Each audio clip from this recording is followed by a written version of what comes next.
أعوذ بالله من الشيطان الرجيم بسم الله الرحمن الرحيم الحمد لله رب العالمين والصلاة والسلام على أشرف الأنبياء والمرسلين وعلى آله وصحبه أجمعين اللهم صل وسلم على سيدنا محمد وعلى آل سيدنا محمد أستغفر الله العظيم الذي لا إله إلا هو الحي القيوم وأتوب إليه أستغفر الله العظيم الذي لا إله إلا هو الحي القيوم وأتوب إليه أستغفر الله العظيم الذي لا إله إلا هو الحي القيوم وأتوب إليه ولا حول ولا قوة إلا بالله العلي العظيم إلى حضرة النبي المصطفى رسول الله صلى الله عليه وآله وسلم وكافة الأنبياء والمرسلين والملائكة المقربين وجميع المسلمين والمسلمات المؤمنين والمؤمنات الفاتحة أعوذ بالله من الشيطان الرجيم بسم الله الرحمن الرحيم الحمد لله رب العالمين الرحمن الرحيم مالك يوم الدين إياك نعبد وإياك نستعين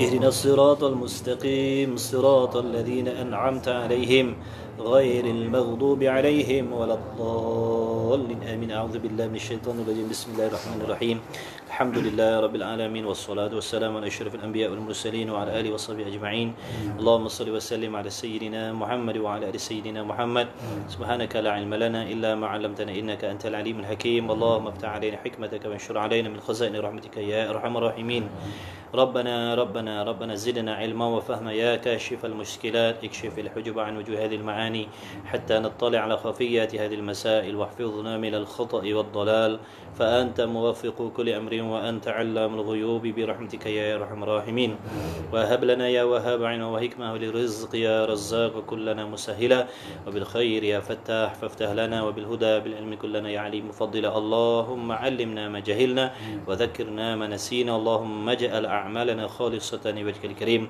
وصلى الله على سيدنا محمد وعلى آله وصحبه وبارك وسلم الحمد لله رب العالمين Alhamdulillah ma ba'du wassalamualaikum warahmatullahi wabarakatuh. Sahabat-sahabat yang saya kasihi lagi dimuliakan oleh Allah Subhanahu wa taala. Bersyukur kita ke hadrat Allah yang memberikan kepada kita nikmat taufik dapat kita bertemu lagi pada malam ini untuk menyambung kembali majlis ilmu kita, sembang-sembang kita, mudzakarah kita insya-Allah diharapkan sekalian sahabat yang hadir sihat wal afiah semuanya insya-Allah.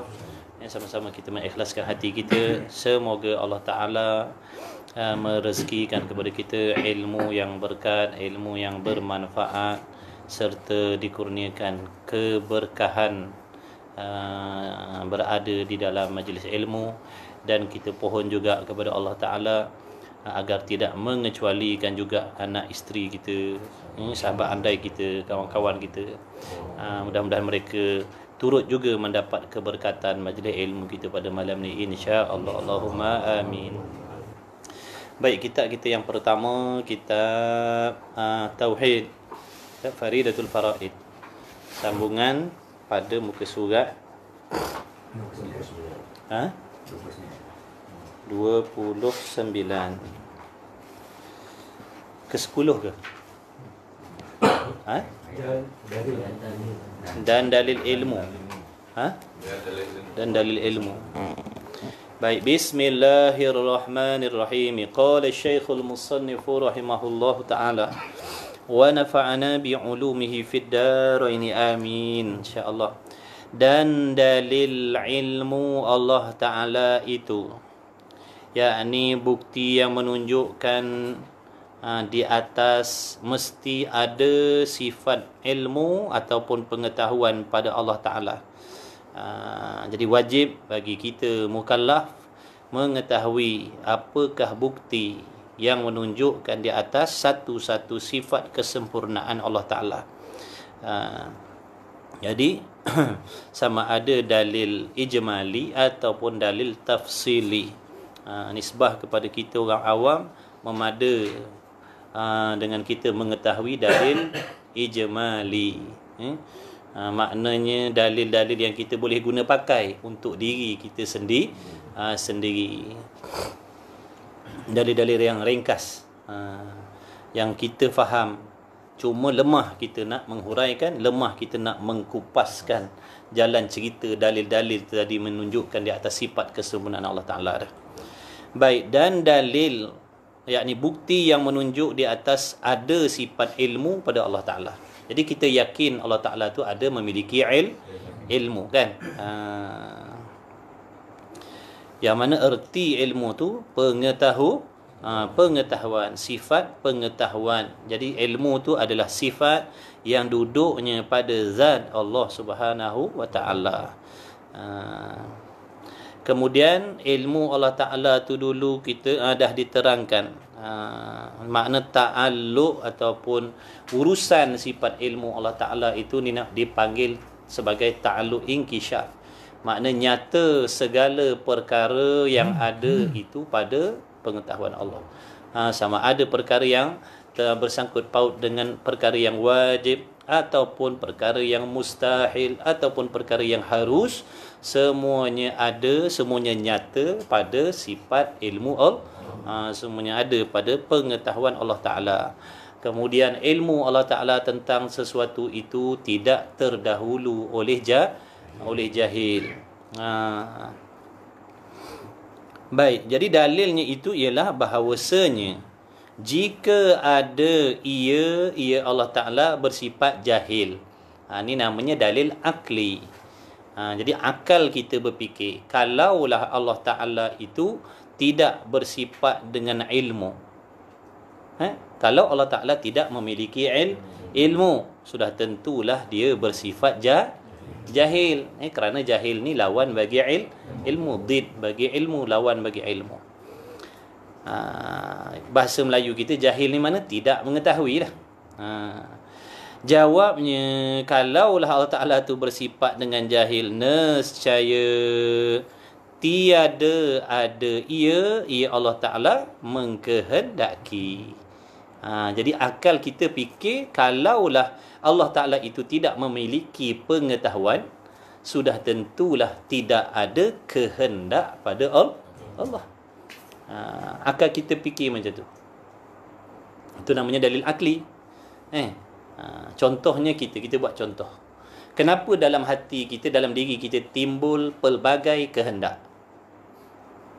Kerana kita mengetahui tentang benda tu. Bila ada pengetahuan terhadap sesuatu perkara, barulah timbul kehendak. Selagi kita tak tahu, takkan timbul kehendak. Betul? Contohnya kalau orang perempuan, selagi dia tak tengok katalog tu, tak ada kehendak nak beli apa-apa. Bila dia buka buku katalog dia tu, tengok, dia dah tengok, maknanya dia dah tahu. Dia dah tahu dengan promosinya lah, inilah itu. Ada jualan murah lah. Maka timbullah kehendak. Makna kalau tak ada ilmu, makna jahil, takkan ada kehendak. Apa jadi pula kalau Allah Ta'ala tak ada kehendak? Apa jadi? Kalau Allah Ta'ala tu tidak ada kehendak, apa jadi? Dan iaitu Allah Ta'ala tidak mengkehendaki sebab tak ada ilmu, mustahil. Yakni mesti tidak sekali-kali, ataupun mustahil ni perkara yang tidak boleh diterima sekali-kali. Nak dikatakan Allah Ta'ala tidak mengkehendaki, nak dikatakan Allah tak tahu, Allah tak mengkehendaki, itu mustahil. Kenapa mustahil? Kerana sabit, yakni kerana sungguh mengkehendakinya Allah dengan dalil, dengan bukti-bukti yang telah lalu, yakni pada bab iradah dulu. Dalam bab iradat dulu kita dah bincangkan dulu iradat, betul? Hari ni, yang sekarang ni sifat ilmu, kudrat, iradat, ilmu. Mana sifat iradat baru lepas. Mana iradat, mana kehendak Allah Ta'ala, yang mana ta'alluq, urusan bagi sifat kehendak ni ialah menentukan sesuatu untuk dijadikan atau tidak menjadikan. Makna tajuk sebelum ni, sifat sebelum ni sifat iradat. Jadi takkan di sini pula, takkan sekarang pula kita nak beriktikad bahawasanya Allah Ta'ala tidak mengkehendaki. Padahal dulu kita dah beriktikad yang mana Allah Ta'ala mengkehendaki, menentukan makna perkara mungkin. Sifat iradat hanya bertakluk kepada perkara mungkin, perkara yang harus. Perkara yang wajib dan yang mustahil tidak masuk di dalam takluk sifat iradat. Iaitu mustahil kerana sabit, yakni kerana telah sungguhlah mengendakinya Allah Ta'ala dengan dalil yang telah lalu. Tengok baliklah. Kalau nak tahu, tengok balik dalam bab iradat dulu. Tengok situ balik. Lagi pula, kalaulah Allah Ta'ala tu tidak mengkehendaki, nescaya tidak adalah alam tak adalah alam ini. Tidak adalah kita, tidak adalah alam ini. Kalau Tuhan tidak mengkehendaki, dia tidak akan menjadikan sesuatu. Jadi kerana itulah adanya kita ini dikehendaki oleh Allah. Dikehendaki oleh Allah. Sekiranya Allah tidak mengkehendaki untuk menjadikan alam serta isi kandungnya, nescaya tidak adalah segala sesuatu. Jadi adanya kita ni adalah dalil yang menunjukkan Allah Ta'ala itu mengkehendaki, Allah Ta'ala itu menentukan. Bila Allah Ta'ala mengkehendaki menentukan, menunjukkan dia mengetahui, dia mesti mengetahui. Tiap-tiap apa yang Allah Ta'ala tentukan, semuanya adalah perkara yang ada di dalam ilmu Allah Ta'ala. Tidak ada perkara yang Allah Ta'ala tentukan tetapi perkara itu tidak ada dalam ilmu Allah. Begitulah juga dengan hukum hakam. Bukan saja yang bersangkut paut dengan kewujudan makhluk manusia ni dan sebagainya. Begitulah juga dengan ketetapan hukum hakam Allah. Yang itu haram, yang itu halal, yang itu wajib, yang itu sunat, yang itu makruh. Arak haram, judi haram, dedak aurat haram. Makna tentang hukum hakam Allah Ta'ala tu, Allah Ta'ala yang mengkehendaki menentukan hukum hakamnya begitu. Menunjukkan Allah Ta'ala telah mengetahui. Allah menyuruh perkara yang dia tahu, Allah Ta'ala melarang benda yang dia tahu. Bukan Allah Ta'ala menyuruh benda yang dia tak tahu. Bukan Allah Ta'ala menyuruh ataupun melarang benda yang dia tak faham. Tak faham tu adik-beradik jahil. Maha suci Allah Ta'ala daripada jahil dan yang seumpama jahil. Jadi jangan kita menyangkakan ada hukum yang Allah perintah tapi Allah tak faham hukum tu. Allah tak tahu hakikat hukum tu. Allah Ta'ala tak tahu apa yang dia suruh. Seolah-olah Allah Ta'ala tu suruh dalam keadaan melulu sahaja. Na'udzubillah min zalik. Apa sahaja yang Allah suruh, apa sahaja yang Allah larang tu semuanya dengan kehendak Allah. Bila sebut kehendak Allah, dah tentulah ada sangkut paut dengan ilmu Allah Ta'ala. Ilmu Allah Ta'ala tu pula tidak terdahulu jahil. Itulah dia Allah. Itulah dia Tuhan yang bernama Allah, yang kita percaya dialah Tuhan, tidak ada yang lain. Kita semayang kerana dia, puasa kerana dia dan sebagainya. Jadi jangan semata-mata kita mengaku Allah Tuhan tapi kita tak kenal Tuhan tu. Makna kita tak faham siapa dia Allah. Bila tak faham, bila tak kenal, adalah ruang-ruang kita nak condemn, kita nak komplain, kita nak lawan, kita nak pertikai. Jadi orang-orang yang mempertikaikan hukum hakam Allah Ta'ala itu adalah orang yang mempertikaikan Allah. Orang yang mempertikaikan Allah. Dia condemn Quran, sebenarnya dia condemn Allah. Na'udzubillah min dzalik. Dia kritik Quran, sebenarnya dia kritik Allah. Kerana Al-Quran itu daripada Allah. Bila dia kritik hukum hakam Quran, maknanya dia kritik ilmu Allah. Dia kritik ilmu Allah. Dia kritik kehendak Allah. Sebab itulah boleh membawa kepada rosaknya akidah. Dah tu betul ke alam ni tak ada? Betul ke alam ini tiada? Jawabnya batil, jawabnya salah.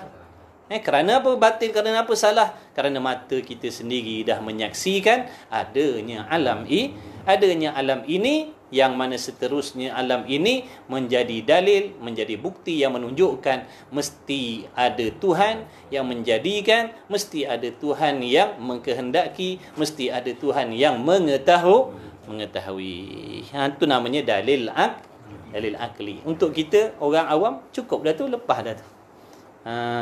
Makna nisbah dalil untuk kita berpegang bahawasanya Allah Ta'ala mengetahui, Allah Ta'ala menghendaki itu adanya alam ini contohnya. Itu namanya dalil ijmali, dalil yang ringkas-ringkas untuk kita. Baik, yang ke-10 langkau. Ni langkau. Dan mustahil kerana sabit mengkendakinya pada dalil yang telah lalu.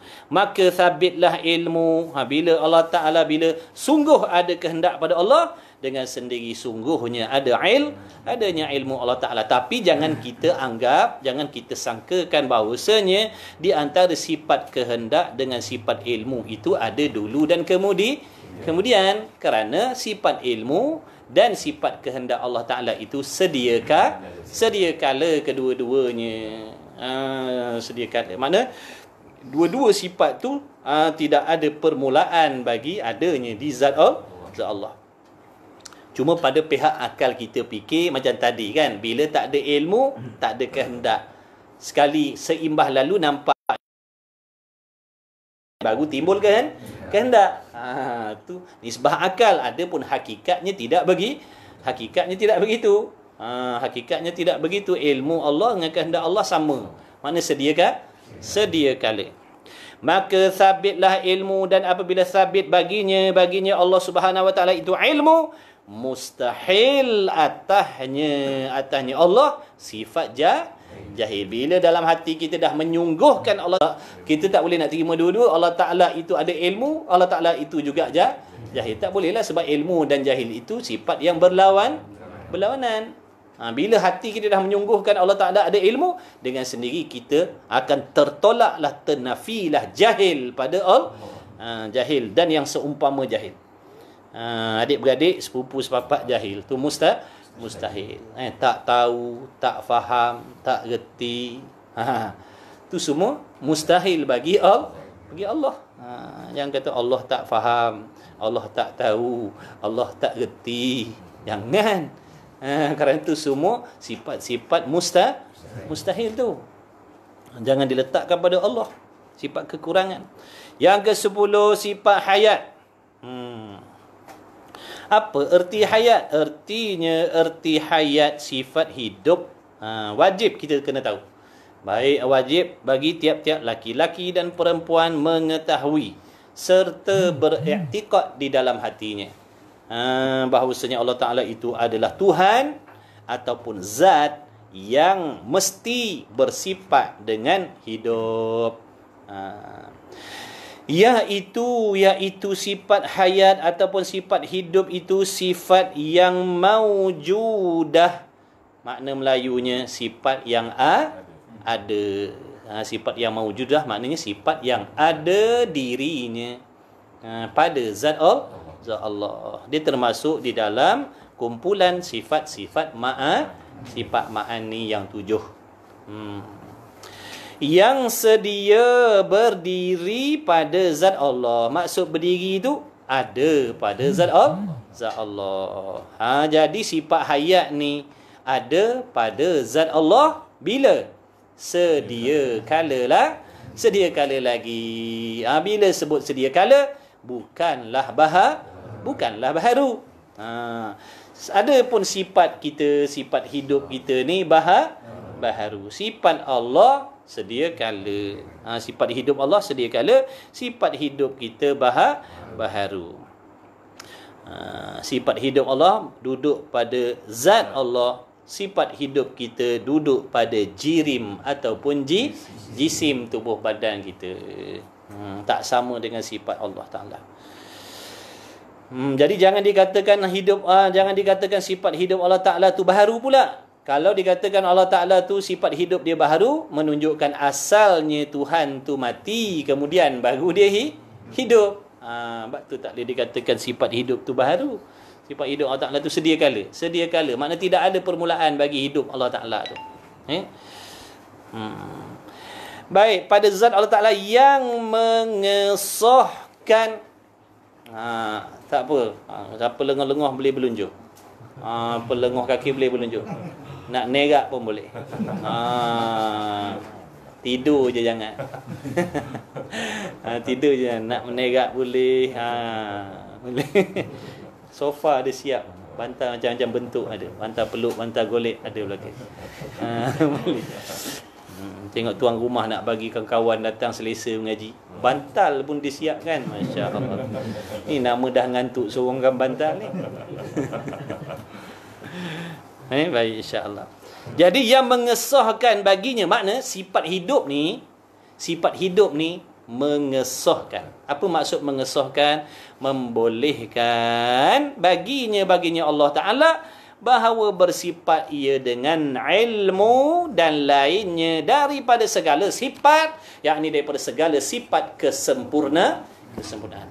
Mana akal kita berfikir sifat hidup Allah Ta'ala ni merupakan suatu sifat yang membolehkan zat Allah bersifat dengan sifat-sifat kesempurnaan yang lain. Kerana akal kita tidak boleh terima nak dikatakan Tuhan tidak hidup ataupun Tuhan tu mati, tapi dia melihat, dia mendengar, dia mengetahui, dia menghendaki. Akal kita tak boleh terima. Sebab tu dia katakan tadi sifat hidup dia adalah sifat yang mengesahkan, makna nak membolehkan adanya sifat-sifat yang lain. Tapi sama juga, jangan kita anggap makna sifat hidup itu ada dahulu, yang lain-lain kemudian. Itu cuma akal kita fikir macam tu. Nampak macam ada turutan tu. Hidup dulu, kemudian baru menghendaki, baru melihat, baru maknanya mengetahui dan sebagainya. Adapun hakikatnya tidak begitu. Di antara sifat hidup Allah dengan segala sifat-sifat kesempurnaan Allah Ta'ala yang lain, semuanya sedia kala. Cuma pada akal kita fikir lagu tu. Dan sifat hayat satu ni sebutir tidak ada ta'alluq. Dia tak ada ta'alluq seperti sifat ma'ani yang lain. Qudrat ada ta'alluqnya, iaitu menjadikan mungkin atau meniadakan mungkin. Iradat menentukan mungkin ada ataupun tiada. Qudrat, iradat, ilmu. Ilmu makna mengetahui segala perkara wajib mustahil harus. Hayat tak ada hayat sebutir tak ada ta'alluq. Sama' basar kalam ada ta'alluq. Sifat sama', sifat basar bertakluk kepada perkara yang wujudiyah. Sama' basar, kalam takluk dilalah, makna nak menunjukkan tentang sesuatu perkara yang wajib, yang mustahil dan yang harus lagi akan datang. Tajuk dia insya-Allah. Kita baru sampai sifat hayat baru. Bahawa bersifat ia dengan ilmu dan lainnya daripada segala sifat, dan tiada hidupnya Allah Ta'ala itu dengan roh. Jangan pula kita anggap, jangan pula kita katakan Allah Ta'ala itu memiliki roh. Allah tu ada roh dia. Sama seperti kita ada roh, Allah pun ada roh juga. Jangan. Mustahil. Sebab apa tak boleh dikatakan Allah Ta'ala tu hidup dengan roh?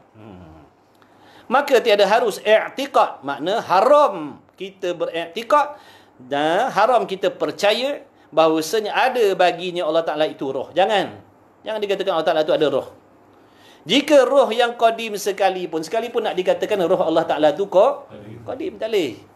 Jangan dikata Allah Ta'ala itu ada roh, tapi roh dia itu qadim sedia kala juga. Tak boleh juga. Tak sah juga nak cakap macam tu. Salah juga dari segi akidah cakap macam tu. Kenapa pula salah? Apa alasan dia? Kerana kalaulah Allah Ta'ala itu hidupnya dengan roh, membawa kepada apa? Terjadinya kam muttasil pada zat Allah. Kam muttasil maknanya di zat Allah Ta'ala tu ada bersekapuh, bergabung, berganding, bersusun dengan sesuatu yang lain. Yang mana apabila berlakunya kam muttasil pada zat Allah, telah menafikan sifat wahdaniyah. Dulu dalam bab wahdaniyah kita dah belajar. Maknanya wajib Allah Ta'ala bersifat dengan keesaan ketunggalan pada zatnya, dengan makna menafikan kam muttasil dan kam munfasil pada zat Allah. Jadi kalau dikatakan Allah Ta'ala tu hidup di dengan roh, bersekapuh dengan roh, maknanya dah menafikan wahdaniyah pula dah. Padahal dulu dah i'tiqad Allah Ta'ala ketunggalan. Maha suci daripada kam muttasil dan munfasil pada zat. Maha suci daripada kam muttasil munfasil pada sifat dan pada af'al, pada perbuatan. Takkan sini nak ubah pula. Dah nama i'tiqad begitulah, dia tak berubah-ubah. Kalau boleh berubah sekejap lain, itu bukan akidah yang itu bukan akidah yang sebenar. Akidah yang sebenar dia tak berubah dah. Kalau dia dah i'tiqad Allah Ta'ala itu maha suci daripada kam muttasil munfasil, selama-lama begitulah. Susah senang Walau di mana tempat dia berada, mana waktu yang dia duduk, begitulah pegangannya, takkan ubah dah. Samalah macam di sini. Jadi tak boleh kita nak terima, kita tak boleh terima nak dikatakan Allah Ta'ala tu hidup bersekapuh dengan roh, kerana membawa kepada muttasil, lagi pula membawa kepada Allah menyerupai dengan jisim. Padahal menyerupai dengan jisim tu dah menafikan sifat mukhalafah pula dah. Padahal dalam bab mukhalafah dulu dah belajar dah. Tidak serupa zat Allah Ta'ala dengan segala sesuatu. Tak serupa dengan jirim, tak serupa dengan jisim, tak serupa dengan arad, tak serupa dengan segala tak serupa dengan segala-galanya.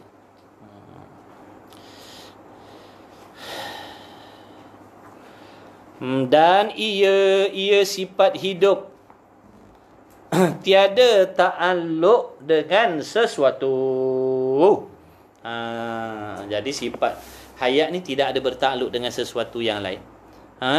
Semata-mata sifat yang pada akal kita berfikir nak mengesahkan, nak membolehkan adanya sifat-sifat kesempurnaan pada zat Allah.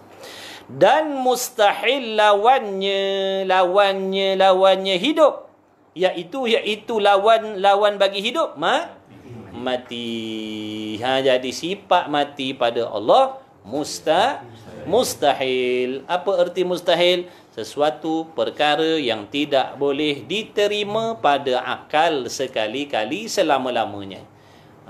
Jadi mati Allah Ta'ala ni tak boleh terima selama-lama. Sampai bila? Selama-lama. Selepas maknanya habis kiamat, selepas hidup dunia ni, duduk alam kiamat pun begitulah, sifat kesempurnaan Allah Ta'ala tu tak berubah-ubah dah. Dia takkan menerima mati selama-lamanya, takkan berhubung dengan mati, takkan bertemu dengan mati, tak terima mati selama-lama. Tak serupa dengan kita. Kita akan bertemu, akan berjumpa, akan berhubung dengan kematian. Bila? Boleh jadi sekejap lah, sekejap lagi. Boleh jadi sekejap lagi, mana kita tahu. Kita akan bertemu dengan tiada. Jadi kita benda baharu ni didahului oleh tiada, kemudian akan berjumpa pula dengan tiada. Itulah sifat benda baru. Tiap-tiap benda baru dia boleh bertemu dengan tiada. Dia menerima tiada. Boleh tiada. Itu benda baru. Macam syurga. Boleh tiada. Boleh bina. Akal kita boleh terima binasanya syurga. Sebab apa? Kerana syurga itu baharu. Tiap-tiap benda baharu menerima binasa. Cuma dah berubah hukum asal tu sebab dek janji Allah. Kita dah belajar dulu hukum aradi kan.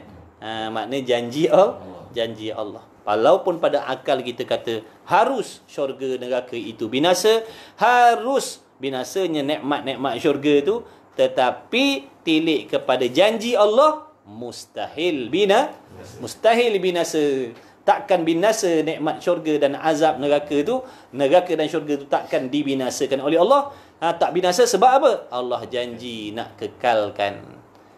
Tapi pada akal boleh terima kalau Allah nak binasakan syurga dan neraka. Begitulah yang Allah janji. Allah Ta'ala nak mengekalkan syurga sebagai tempat balasan baik bagi orang-orang yang beriman kepada Allah. Allah Ta'ala nak balas dengan tempat yang penuh dengan kesenangan. Duduklah situ selama-lamanya dalam kebahagiaan, keseronokan, kemewahan, keindahan, keagungan. Allah Ta'ala akan bagi tiap-tiap orang kerajaan yang besar-besar, yang hebat. Kalau kat sini orang lapar nak jadi kerajaan, sampai sanggup memfitnah dan macam-macam lagi, sanggup mengaibkan, sanggup macam-macam lah, berdengki. Sebab keinginan terhadap harta benda, kekayaan, pangkat darjat, kerajaan, tanah ni adalah tabiat manusia. Sebab tu Allah Ta'ala akan bagi. apa yang diinginkan oleh nafsu kita manusia. Tapi bukan di sini Allah nak bagi. Allah nak bagi nanti selepas daripada mati, iaitu di dalam syurga. Ambillah, miliklah selama-lamanya, takkan hilang, bahkan takkan berkurangan. Sebagai tempat balasan yang kekal. Dengan limpah rahmat Allah, bukan asbab amal kita. Dengan limpah kurniaan Allah. Padahal kita punya pengorbanan tu tak boleh nak tengok. Tak boleh nak tengok. Tak ada pun pengorbanan kita tapi dengan belas kasih Allah, pengasih penyayang Allah, pemurahnya Allah Ta'ala tu, kita buat amal dengan umur yang sikit ni, amal pula tak sempurna, tapi Allah nak balas dengan balasan yang hebat-hebat, kekal pula, tak hilang. Ambil lah dulu kau bergaduh bab tanah, ambil lah seluah-luah tanah dalam syurga tu. Bukan tanah yang mana bumi dia, muka bumi ni daripada intan, bilion, emas dan perak. Duduklah situ, berseronoklah. Berseronoklah. Tak ada sebarang jenis masalah di dalam syurga. Semua kena dia nafsu kita. Tak ada masalah pun. Dekat dunia ni, lepas satu, yang semalam tak habis lagi, datang bala baru pula. Sebab dah memang tempat dia. Sebab lepas ni, kalau orang yang beriman, dia takkan jumpa dah sebarang jenis masalah. Semua seronok, semua kena, semua indah, semua lazat, semua nikmat. Zahir batin nikmat kena belaka. Kita kat sini kalau kaya-kaya pun sakit perut. Kadang tak kena juga. Kaya sakit perut. Itu kaya tak payahlah sakit perut kan. Ni dah ada juga masalah. Buat apa termenung je tuan. Datuk buat apa termenung? 7 hari tak buang air dah ni. Masalah juga Datuk pun. Tengok orang perempuan pakai cincin, gelang macam-macam.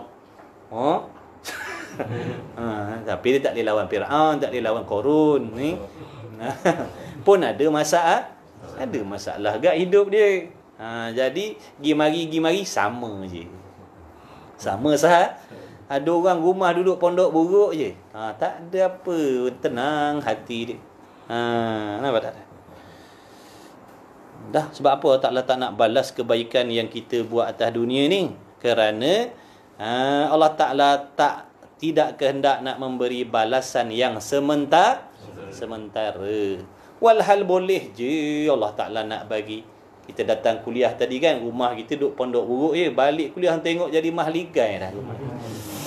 Daripada mah perak, daripada intan bilion, daripada batu permata. Boleh tak Allah Ta'ala nak buat? Boleh. Bagi-bagi salam, Assalamualaikum, masuk meninggal mati dah. Hilang tak? Hilang lah, tak kekal. Walaupun Allah balas dengan balasan yang hebat kat dunia ni, tak ke? Sama ada kita pergi dulu ataupun dia pergi dulu. Itulah dunia. Sebab itulah tak payah nak bergaduh lah pasal tu. Nanti kat akhirat tu dalam syurga tu Allah bagi apa sahaja keinginan manusia tu. Yang jenis suka tanah, ambil lah tanah. Yang suka kerajaan, ambil lah kerajaan dalam syurga tu. Yang suka mah perak, ambil lah mah perak dalam tu. Nak apa? Ada makna yang tak terakal di pikiran kita Allah siapkan untuk orang yang beriman. Mudah-mudahan kita semua dipilih oleh Allah Ta'ala. Anak isteri kita, anak-anak isteri-isteri kita, masuk belaka kawan-kawan kita, sahabat kita, adik-beradik kita, jiran tetangga kita yang Muslim, yang mudah-mudahan dipilih oleh Allah dengan rahmat Allah Subhanahu Wa Ta'ala. Mudah-mudahan Allah Ta'ala jadikan asbab-asbab pada diri kita ni menjadi orang-orang yang soleh, yang solehah. Mudah-mudahan, Allahumma amin. Siapa tak ada keinginan tu, semua mesti kena ada keinginan nak masuk syurga tu, mesti ada. Kalau kita ni tak ada keinginan nak masuk syurga, masalah dah tu. Tak ada keinginan, makna tak ada impian. Makna setidak-tidak mesti ada impian. Mesti ada makna impian nak masuk syurga Allah Taala. Mudah-mudahan dengan adanya impian tu ada usaha. Walaupun kita tahu usaha kita ni tak nampak mana pun, kita berusaha pun dengan limpah kurniaan Allah Taala juga, dengan taufik daripada Allah Taala juga. Itulah dia cerita syurga tak. Mudah-mudahan kita dekat dunia ni kita dengar syurga, dan di hari kiamat besok kita direzekikan masuk syurga. Sebab ada golongan yang Al-Imam Al-Ghazali rahimahullahu ta'ala duk kata, dia kata apa, minta kita ni berlindung dengan Allah daripada termasuk dalam kelompok orang-orang yang di atas dunia ni dia mendengar cerita, berita, khabar tentang hebatnya syurga, indahnya syurga, agungnya syurga, kekalnya syurga, tapi di hari kiamat besok dia tidak direzekikan masuk ke dalam syurga. Na'udzubillah min zalik. Na'udzubillah min zalik. Dekat dunia ni cerita pasal syurga, seronok-seronok, tapi hari kiamat besok tak direzekikan oleh Allah Ta'ala. Na'udzubillah. Minta Allah Ta'ala jauhkan. Mudah-mudahan kita masuk dalam golongan orang yang sekarang ni pun maknanya kita dah dengar indahnya, seronoknya syurga, dan hari kiamat besok kita direzekikan oleh Allah Ta'ala masuk dalam syurga dengan rahmat Allah Subhanahu wa Ta'ala. Allahumma amin ya Allah, amin. Kemudian katanya musannif, sebab itulah tak boleh dikatakan Allah Ta'ala tu hidup dengan roh. Nanti membawa kepada terjadinya kam muttasil yang menafikan wahdaniyah, dan membawa kepada Allah serupa dengan jisim ataupun jirim yang menafikan mukhalafah. Habis. Dan dalil hayat, makna bukti yang menunjukkan di atas hidup Allah Subhanahu wa Ta'ala itu, dalilnya bahawasanya jika ada ia Allah Ta'ala tu bersifat dengan mati, jawabnya tiada kuasa ia. Bila dah mati tak ada kuasa lah, tak ada kudurat lah. Dan tiada tidak menghendaki, dan tiada mengetahui, dan tak ada segala-gala bila dah mati. Dan iaitu Allah Ta'ala tidak menghendaki, tidak mengetahui, tidak ada kuasa, mustahil, makna mesti tidak sekali-kali. Kenapa mustahil? Kerana telah sabit, makna telah sungguh demikian itu, makna telah sungguh demikian itu, maksud demikian itu telah sungguh Allah Ta'ala tu bersifat dengan maha kuasa, bersifat dengan maha mengetahui, dan bersifat dengan maha menghendaki, dengan beberapa dalil yang telah terdahulu. Maka sabitlah hayat Allah Subhanahu Wa Ta'ala, maka sungguhlah Allah Ta'ala tu bersifat dengan sifat hidup. Dan apabila sabit, apabila sungguh Allah Ta'ala itu bersifat hidup, hayatnya Allah, mustahil matinya Allah. Bila kita dah menyungguhkan Allah Ta'ala itu hidup, dengan sendiri ternafilah mati Allah tu mustahil, hidup Allah Ta'ala tu wajib. Wallahu a'lam. Second half. Bolehlah tuang tu kopi ke apa benda ada. Sila. Tuan. Bismillah. Jemput minum.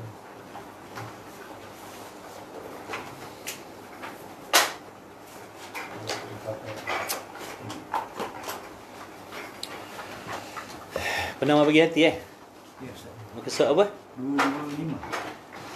225. Yalah, saya lipat ni. Kan? 227. 227. Punya yang atas sekali. Dan ketahui olehmu. Betul. Kalau tanda ni, setengah jam insya-Allah. bawah sini. Dan Bawah sini. bawah sini. Bawah sekali ya? Bawah sini. Bawah sini. Kesua apa? 27. 227. Dan kerana bahawasanya mereka itu. Dan jika kasih ia akan bunga. Masya Allah. Cerita pasal bunga. Minum. Bagi air. Segar mata ke. Bismillahirrahmanirrahim. Qala minum sambil-sambil. Sambil-sambil. Boleh minum sambil-sambil. Hilang mengantuk.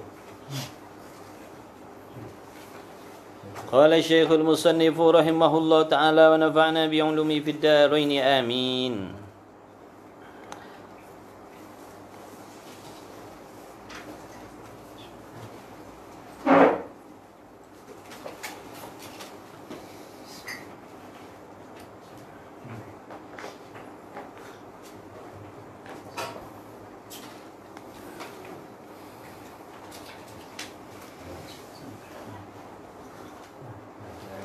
Dan kerana bahawasanya mereka itu kasih akan Allah Ta'ala.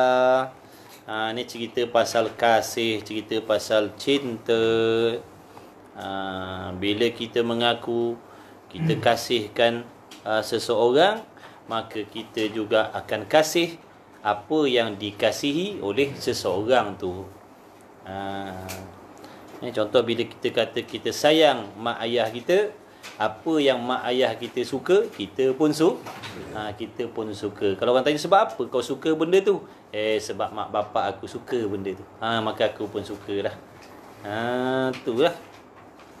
Dah kalau kita mengaku kita kasih kepada Allah, kalau kita mendakwa kita kasih kepada Rasul, maka kita kena kasihlah juga apa-apa yang dikasihi oleh Allah dan Rasul. Allah kasih sifat pemaaf. Maka kita pun kenalah kasih juga kepada pemaaf. Allah kasih kepada orang yang merendah diri. Kita pun kena kasihlah kepada orang-orang yang merendah diri. Allah kasih kepada alim ulama yang bertakwa, maka kita pun kena kasihlah kepada alim ulama yang bertakwa. Sebab itulah tanda cintanya kepada Allah dan Rasul. Jangan Allah Ta'ala kasih kepada ulama, kita pula membenci ulama. Maknanya dah menyalahi syarat percintaan dengan Allah dan Rasul. Dah menyalahi.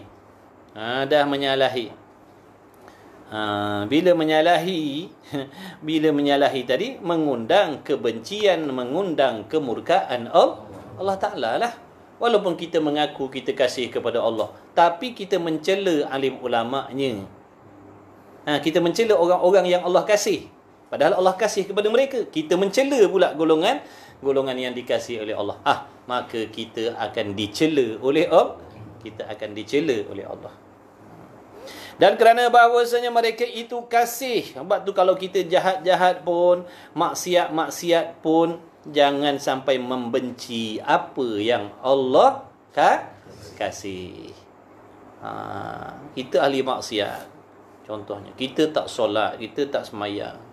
Jangan sampai hati kita membenci apa yang Allah kasih. Takut tak ada peluang dah situ. Tapi kalau dia ahli maksiat contohnya, tapi dalam hatinya ada kasih kepada orang-orang yang Allah kasih, insya-Allah ada peluang lagi. Insya-Allah ada ruang-ruang dapat rahmat Allah Ta'ala lagi. Mudah-mudahan dengan asbab dikasih tu nanti Allah Ta'ala memberi peluang mereka mendapat syafaat. Boleh jadi. Sebab tu jangan kita benci. Sebab tu kita berusaha mengajak orang, mengajak kawan-kawan kita, setidak-tidaknya biar ada rasa kasih dengan agama, ada rasa kasih dengan Allah, kasih dengan Rasul, kasih dengan para habaib, kasih dengan keturunan Rasulullah SAW, kasih dan hormat pada alim ulama, meskipun dia orang yang tak solat contohnya, tapi dalam hati ada rasa hormat, ada rasa kasih. Tu paling tidak. Sebab apa? Dulu Nabi pernah berkata, al-mar'u ma'a man ahab. Maknanya seseorang itu akan berserta dengan orang yang dia kasih nanti di hari kiamat. Tapi kalau dah kasih pun tak ada, bila dah tak ada kasih, namanya tak ada harapan dah. Bila kita benci kepada alim ulama, hakikatnya membenci Rasulullah. Na'udzubillah. Dah bila benci Rasulullah, ada tak harapan nak dapat syafaat? Jauh sekali. Sebab tu jangan. Tapi sekarang alhamdulillah, banyak maknanya program-program, banyak dai-dai yang pandai, maknanya Orang panggil nak menyampaikan rasa cinta, rasa kasih kepada agama dalam jiwa masyarakat. Mudah-mudahan Allah Ta'ala meredai mereka dengan niat mereka yang baik. Setidak-tidak nak menyampaikan agama di dalam hati manusia. Sebab itulah kadang-kadang mereka tu membenci sebab tak kenal. Tak kenal maka tak cintalah. Bila dia kenal siapa dia alim ulama, apa dia para habaib, insya-Allah ada rasa kasih, mana hormat dah. Walaupun dia tak pergi majlis dia, tapi dalam hati hormat, dalam hati sayang, dalam hati kasih. Makna jangan kau cela orang-orang macam ni. Makna aku pun tak suka kalau kau cela. Walaupun aku orang jahat, tapi jangan cela orang-orang macam ni. Dia dah ada kasih dah dengan, dia ada hormat dah. Paling tidak begitu. Nidak dah lah kita ahli maksiat, benci pula alim ulama. Benci pula orang-orang yang Allah kasih. Habis modal dah lah. Siapa nak tolong kita? Siapa nak tolong kita? Bahkan orang-orang yang menjadi musuh Allah pula kita kasih. Ingat, bila kita kasih dengan musuh-musuh Allah, musuh-musuh Allah itulah yang akan menemani kita besok di padang mahsyar. Kita akan duduk di kelompok musuh-musuh Allah. Na'udzubillah. Akan duduk dengan Fir'aun, akan duduk dengan Namrud, akan duduk dengan Qarun, akan duduk dengan orang-orang kafir, akan duduk dengan munafik. Sebab apa? Dalam hati kita kasih orang-orang macam ni. Dia musuh Allah, kita kasih pada dia. Maka itulah kawan-kawan kita besok di hari kiamat. Tapi kalau kita ahli maksiat, dalam hati ada kasih kepada Allah, ada kasih kepada Rasul, ada kasih kepada orang-orang yang kasihkan Allah dan Rasul, insya-Allah masih ada peluang lagi, insya-Allah. Dan kerana bahawasanya mereka itu kasih akan Allah Ta'ala dan mereka itu hambanya Allah yang sentiasa taat akan dia Allah Ta'ala. Dan jika kasih ia akan makanan, maka kerana bahawasanya menguatkan ia makanan akan badannya pada mengerjakan perintah Allah Ta'ala. Dia kasih, bila sebut kasih ni sifat hati. Dia suka makan. Dia suka makan, tapi bila tanya sebab apa suka makan, dia kata aku suka makan. Bila aku makan maknanya aku bertenaga, aku seronok nak buat ibadat. Tak apalah lagu tu. Tapi kena kawal lah makanan. Kawal lah berat badan.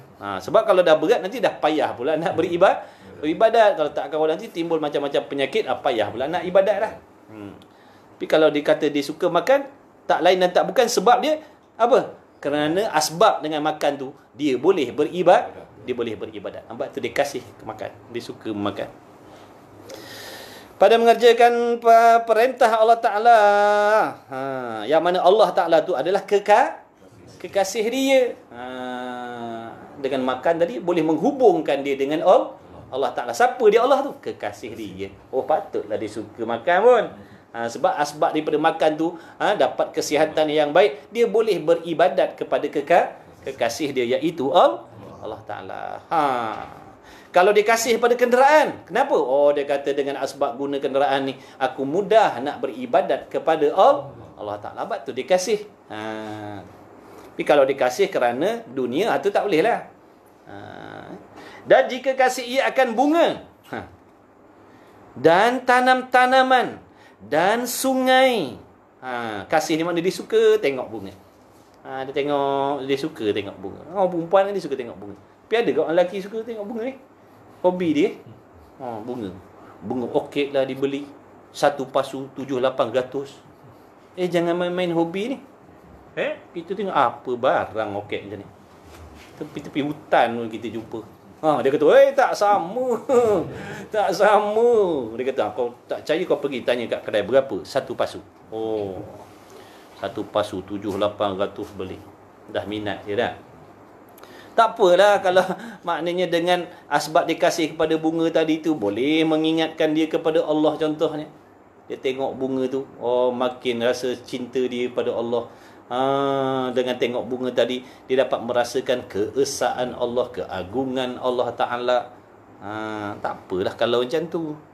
Dan tanam-tanaman dan sungai dan cahaya.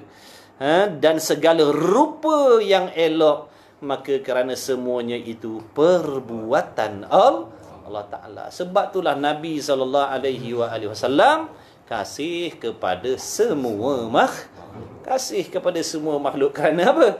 Kerana semua makhluk itu adalah hasil daripada perbuatan Allah Ta'ala. Dikasih semua. Dikasih semua.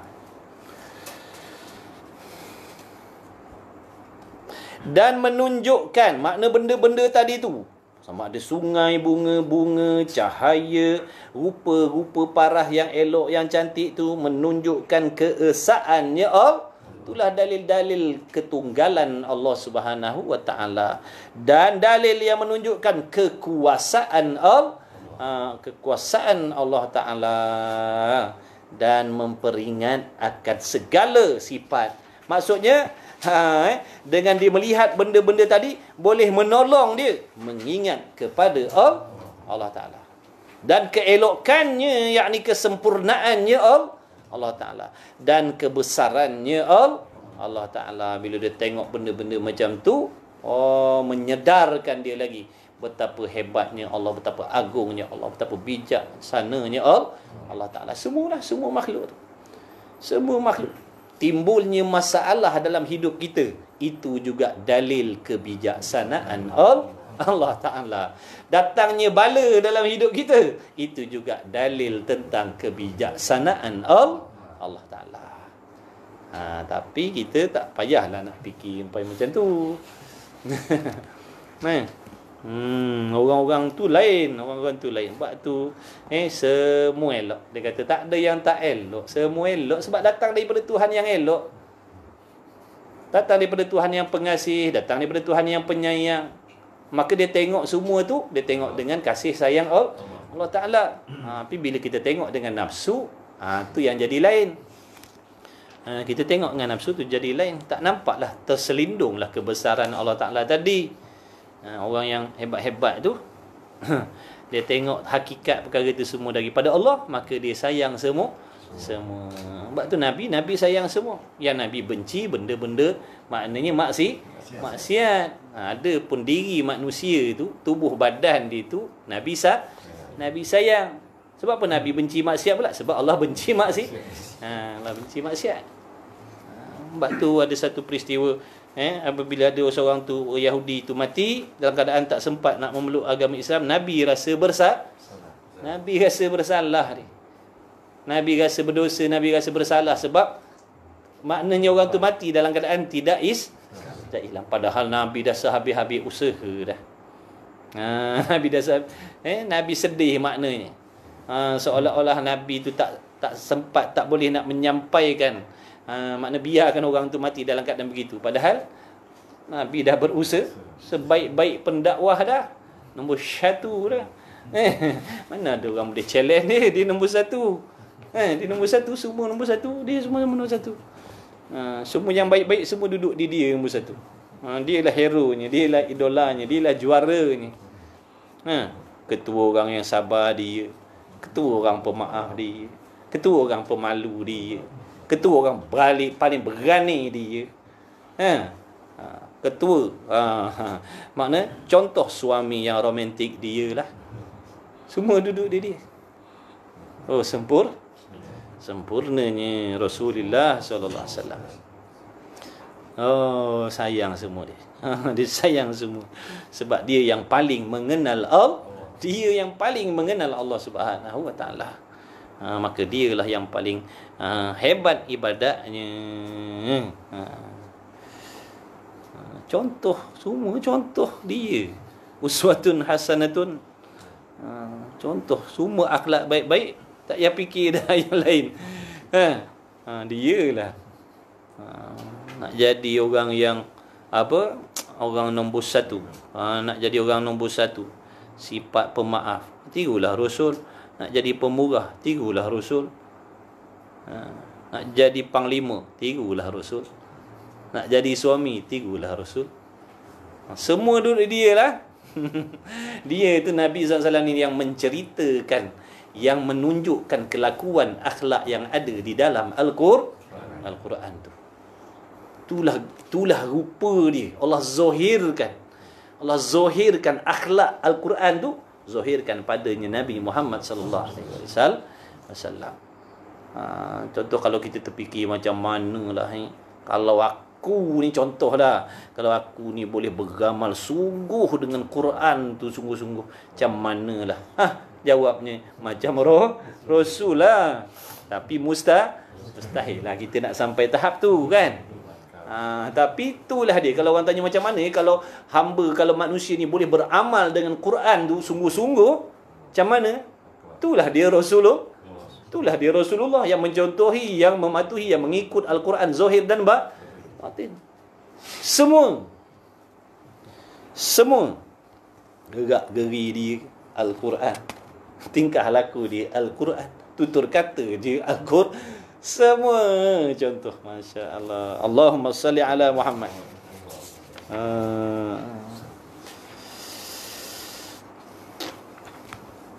Rasulullah SAW di antara syafaat Nabi SAW, khususiyah bagi Nabi SAW, di antara syafaat dia apa? Boleh menaikkan martabat penduduk di dalam syurga. Boleh buat permohonan besok. Ya Rasulullah, minta naik pangkat dalam syurga. Boleh. Tu dia. Makna tak ada duduk pada nabi-nabi dan rasul yang lain. Tu hebat. Dah kekasih Tuhan. Dia nombor satu Allah Ta'ala jadikan syurga, neraka, jadikan alam ni nak menzahirkan cintanya Allah kepada Rasul SAW.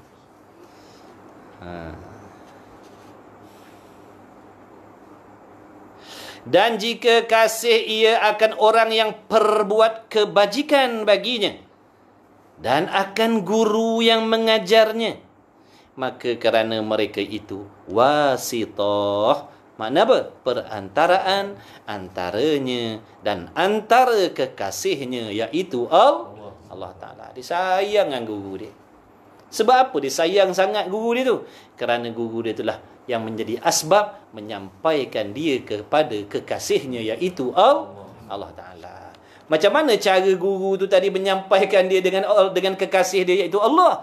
Yakni dengan menghubungkan mereka itu menyampaikan ilmu dan kebajikan kepadanya. Kita pun kena kasih kepada, contohnya kena kasih kepada ibu bapa kita. Sebab apa? Ibu bapa kita menjadi asbab kita boleh mengenal kekasih kita, iaitu Allah Ta'ala. Nampak tu, kat mana-mana pun jangan derhaka kepada ibu bapa.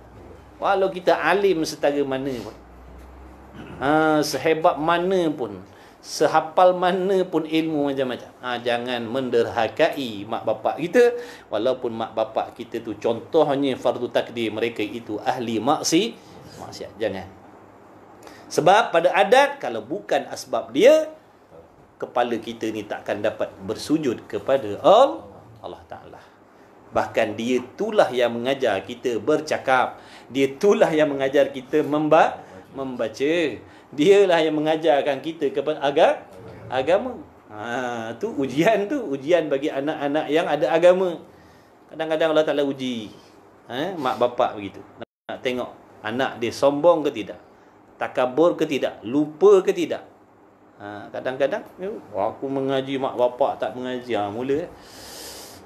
mulalah dia kritik, dia hina, dia pelekeh mak bapak dia. Padahal kalau bukan asbab dia air mani dia, kau pun tak wujud atas dunia ni. Betul? Nak bayar apa? Tak boleh bayar. Dah? Bila tak boleh bayar, dah macam mana nak syukur pada mak bapak? Makna taatkan ibu bapa. Jaga dia, hormati dia, khidmat pada dia. Walaupun dia ahli maksiat, khidmat pada dia. Dia maksiat itu dia dengan Allah. Mudah-mudahan dengan berkat anak yang soleh, berkat anak yang solehah tadi, nanti ibu bapanya akan diselamatkan oleh Allah. Macam itulah cara dia. Allah Ta'ala Maha Adil. Kadang-kadang ibu bapa soleh-solehah, anak pula masalah. Tapi dengan berkat doa ibu bapa yang soleh, ibu bapa yang solehah, yang bertakwa, insya-Allah anaknya nanti diselamatkan oleh Allah. Begitu juga sebaliknya. Bila mak bapak dia ahli maksiat contoh, tapi anak-anaknya soleh-solehah, insya-Allah anaknya nanti akan memberi syafaat kepada ibu bapa. Isteri dia solehah, suami dia jahat contoh. Mudah-mudahan dengan berkat doa isteri yang solehah nanti suaminya akan diampunkan oleh Allah. Begitulah sebaliknya. Suaminya soleh tapi isterinya pula bermasalah. Boleh jadi insya-Allah dengan berkat doa suami yang soleh nanti akan diampunkan dosanya oleh Allah Ta'ala. Allah Maha Adil, Allah Maha Bijaksana. Allah Maha Bijaksana. Dia Maha Bijaksana. Tak terjangkau di akal fikiran luasnya ilmu pengetahuan Allah Ta'ala. Sebab tu jangan tanya kenapa orang tu suami dia baik, isteri tak baik, isteri baik, suami tak baik, anak-anak soleh, mak bapak minum arak. Jangan tanya. Semua ada hikmah dia tu. Dia bukan buat benda yang dia tak tahu. Tu semua ujian untuk kita. Mana kita nak letakkan Allah tu. Bila Allah Ta'ala takdirkan benda-benda macam tu, nak tengok mana kita letakkan Allah Ta'ala dalam hati kita. Adakah kita dah mula meragui dia, ataupun tetap kita meyakini dia maha bijak, maha adil, maha pengasih, maha penyayang dan sebagainya.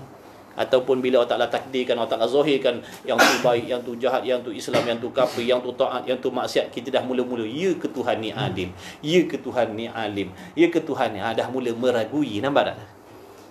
Itu semua ujian lah tu. Nak uji hati kita, tengok macam mana keimanan kita, pegangan kita terhadap Allah. Pas satu masalah, datang masalah, masalah lagi, pas masalah lagi. Adakah dah mula meragui Tuhan? Dengan asbab dia masalah tadi, adakah dia dah mula meragui Allah Ta'ala? Ataupun tetap begitu juga pegangan dia. Tetap macam tu juga pegangan, walaupun hidupnya tak pernah senang sekalipun. Contoh, tak pernah senang sekalipun, tetap hatinya yakin, akidahnya tetap benar, tetap betul dengan Allah. Tak pun begitu. Banyaknya goyanglah.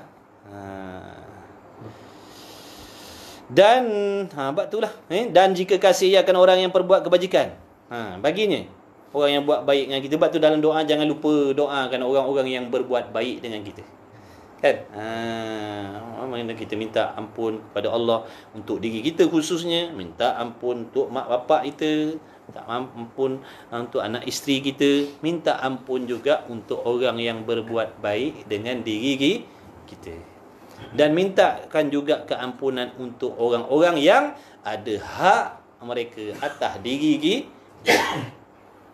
Kadang-kadang orang ada hak atas diri kita, kita tak tahu. Makna kita ni berhutang dengan orang lah. Contoh kita ada buat salah dengan orang, makna dia ada hak atas diri kita, dia tak tahu siapa kadang. Jadi jangan lupakan dalam doa-doa tu.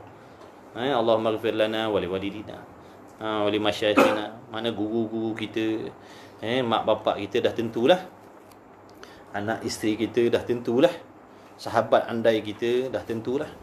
Mana orang-orang yang berbuat baik dengan kita. Dia tak pernah pun minta kita doakan, tapi bagi orang tanda-tanda doa yang ikhlas, makna kita akan berdoa tanpa disuruh berdoa.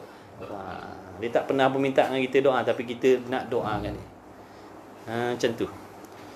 Ya Allah, apa yang kita minta untuk diri kita, mintakan juga untuk sekalian yang lain-lain tu. Siapa di antara orang yang buat baik dengan kita? Mak bapak kita masuk dah situ. Anak bini kita pun masuk situ dah. Kalau ada kawan-kawan yang banyak menolong, yang khidmat, yang bantu kita, masuk dah mereka dah tu. Kadang-kadang kita ada masalah, kawan kita datang tolong selesaikan. Tu masuklah dalam orang-orang yang berbuat baik pada kita. Yang meringankan beban kita. Bukan semesti meringankan beban tu dengan bagi duit dah. Kadang kita ada masalah, dia ceritakan, settle masalah kita. Tu orang buat baik dengan kita lah tu. Dan doakan juga orang yang memusuhi. Doakan juga orang-orang yang memusuhi kita. Nak doa macam mana dia musuh dengan kita? Minta supaya dia diberi hidayah. Bila mereka itu diberi hidayah, bila dia dapat hidayah, dia akan jadi orang baik. Bila dia jadi orang baik, kita boleh menumpang dia punya keberkatan dan manfaat yang ada pada dia. Dia doa. Boleh kita nak doa musuh-musuh kita? Kita doakan mati ada. Ya Allah, cabutlah nyawa dia cepat sikit. Berbulu wujud mata menengok. Dah orang baik dah. Dia doa. Tengok Rasulullah SAW. Dia doakan semua. Semua dia tak marah sebab dia tahu orang tak dapat hidayah. Kalau dia dapat hidayah dah tentu dia jauh lebih baik daripada kita. Kalau dia dapat hidayah, dapat petunjuk, dapat pertolongan, dah tentulah dia jadi orang yang lebih baik daripada kita. Dah tentu dia jadi orang baik. Dah, dia tak jadi baik sebab apa? Dia tak dapat, dia tak direzekikan oleh Allah Ta'ala hidayah lagi.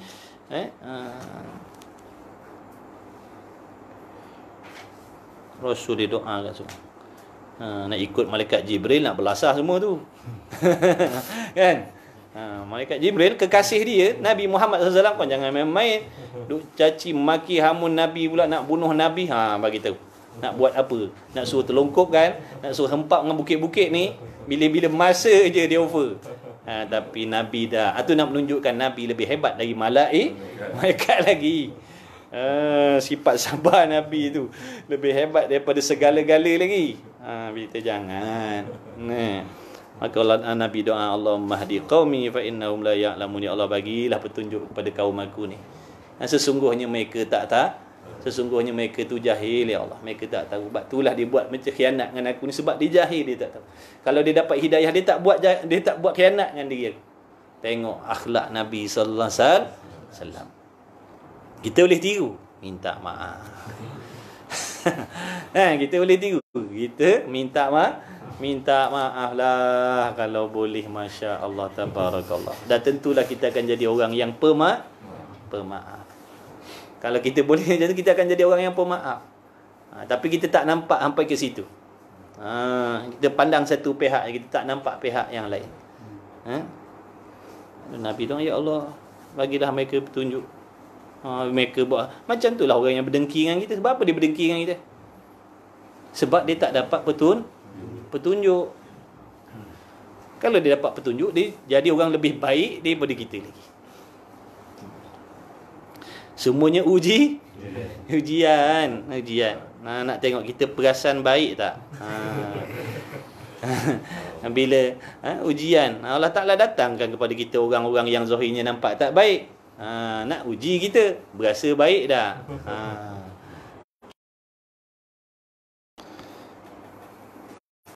Sebab berasa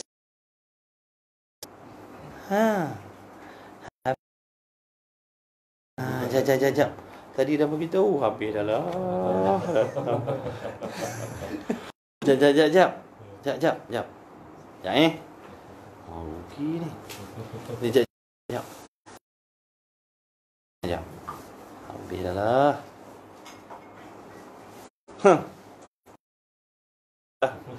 Dah cakap dah. Dah habis dah lah. Habis dah lah. Nanti tempat lagi tak? Tak apa, nak habis dah ni. Jom habiskan. Perantaraan-antaranya dan kekasihnya, dan mengetahui ia akan bahawasanya Allah Subhanahu wa taala yang memberi taufik bagi mereka itu pada mengajar dan berbuat kebaikan. Orang tu boleh buat baik. Sambung pakai internet orang lain pula. Dan sebab apa orang tu boleh buat baik dengan kita? Sebab tak lain dan tak bukan sebab Allah memberitahu taufik kepada mereka sehingga mereka boleh berbuat baik kepada kita. Dan sebesar-besar makhluk yang berbuat kebaikan atas kita, siapa dia? Iaitu Rasulullah sallallahu alaihi wa alihi wasallam. Itulah dia sebesar-besar makhluk yang sebesar-besar jasanya kepada kita, Nabi kita Muhammad sallallahu alaihi wasallam. Dan bagi Allah Ta'ala juga puji dan limpah kurnia dengan menjadikannya, yakni menjadikan Rasulullah segala puji bagi Allah yang menciptakan, yang mengutuskan, yang membangkitkan Rasulullah SAW, serta memilih kita menjadi umatnya Nabi Muhammad sallallahu alaihi wasallam. Padahal boleh je Allah Ta'ala nak jadikan saya dan tuan-tuan ni pengikut Firaun. Boleh je Allah Ta'ala nak pilih saya, nak pilih tuan-tuan ni jadi pengikut Firaun, boleh. Tapi dah Allah Ta'ala kehendak kita ni menjadi pengikut bagi umat yang paling dikasihi oleh Allah Ta'ala. Alhamdulillah, ya Allah, syukur, Alhamdulillah. Dan bagi Allah Ta'ala juga puji dan limpah kurnia dengan menjadikannya dan membangkitkannya jadi pesuruh seperti firman-Nya Allah Ta'ala, wallazi ba'atha fil ummiyina rasula minhum yatslu alaihim ayatihi wa yuzakkihim wa yuallimuhumul kitab. Artinya ia jua, yakni Allah jua Tuhan yang membangkitkan pada orang Arab yang tiada pandai menulis dan membaca kitab akan pesuruh daripada mereka itu. Makna Allah Ta'ala lantik, Allah Ta'ala bangkitkan Rasul ni di kalangan orang Arab. Iaitu siapa dia? Nabi kita Muhammad sallallahu alaihi wasallam. Membaca ia atas mereka itu, atas orang Arab tadi itu, akan Al-Quran, dan membersihkan ia Nabi Muhammad SAW akan mereka itu daripada syirik. Jadi dengan datangnya Nabi SAW, Nabi membersihkan pahaman-pahaman yang menyengutukan Allah Ta'ala dan mengajar ia akan mereka itu akan Al-Quran dan segala hukum yang ada di dalamnya. Maka tiada ada Rasulullah sallallahu alaihi wasallam itu melainkan hamba Allah yang disuruh menyampaikan perintah Tuhannya seperti firman Allah Ta'ala, wa ma 'alar rasuli illal balagul mubin. Tiadalah di atas pesuruh, yakni Rasulullah SAW, melainkan menyampaikan yang nyata ia. Makna menyampaikan hukum hakam Allah Ta'ala. Rasul tukang sampaikan sahaja. Dan firman-Nya Allah Ta'ala, innaka la tahdi man ahbabta walakinallaha yahdi man yasha. Bahawasanya engkau, yakni Rasul, tiada menunjuki engkau akan mereka yang engkau kasih. Walaupun kau kasih kepada seseorang itu, wahai Rasul, kau tak boleh memberi petunjuk. Kau tak ada kuasa bagi petunjuk. Macam bapa saudara dia sendiri, Nabi kasih kepada dia kan, sebab dia banyak membantu perjuangan Nabi SAW. Sungguh pun dia tak memeluk agama Islam, tapi Nabi sayang sebab dia banyak khidmat dengan Rasul. Dia banyak tolong Rasul. Dia banyak lindungi Rasul. Nabi sayang, tapi Nabi sedih waktu kematian dia. Sebab dia mati tidak sempat nak mengucap syahadah. Sebab itulah Allah Ta'ala bagi tahu, kau tak boleh bagi petunjuk kepada orang yang kau kasih. Samalah ayat ni, kita bolehlah jadikan iktibar. Maknanya kita tak ada kuasa nak memberi petunjuk kepada orang. Yang kita boleh memberi nasihat, menyampaikan tu je lah.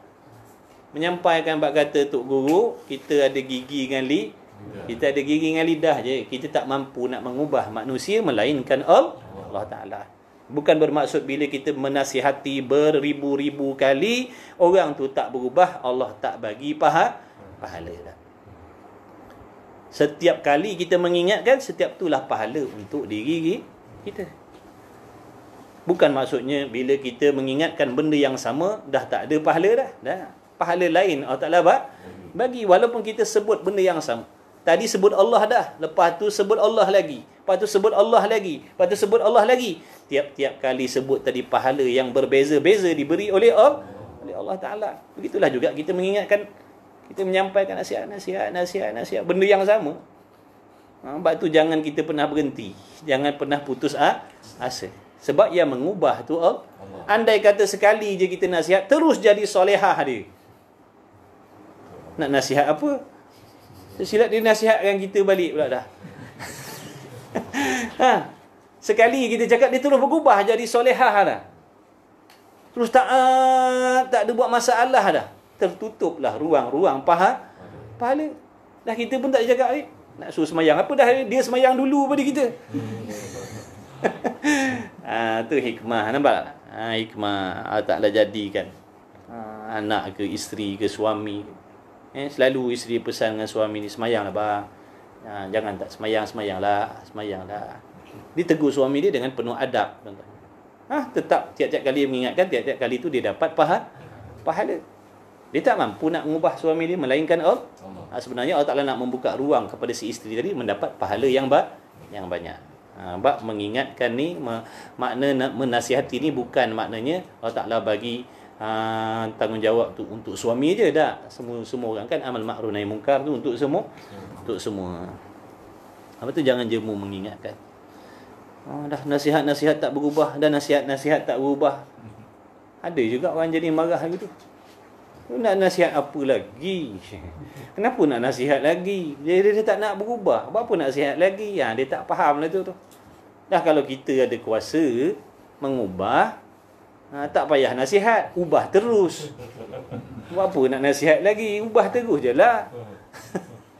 Dah kita masalahnya tak ada kuasa. Rasul pun tak ada kuasa nak memberi petunjuk ni. Allah Ta'ala bagi tahu, nampak tak? Bahawasanya engkau tiada menunjuki engkau akan mereka yang engkau kasih. Kau sayang macam mana pun, kau tak ada kuasa nak mengubah dia.